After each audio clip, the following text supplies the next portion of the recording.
Balita ko may papalit na sa Dress to Impress. So guys, ngayon maglalaro tayo nitong Strut in Style. Sabi nila napakaganda daw nito. Okay, ito siya.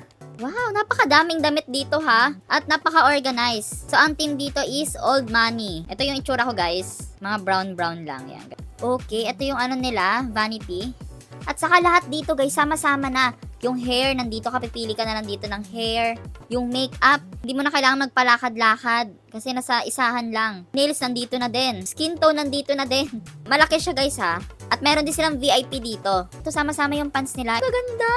Hanap tayo ng skirts. Saan yung mga skirts? Wala kayong makikitang bag dito. Madali lang hanapin dito yung mga gamit. Kasi naka-organize siya. Wait, tinan nyo yung intro nila guys. Sobrang ganda. Oh! Oh! Diba? Tapos rarampa yung Diba? Tinan mo yung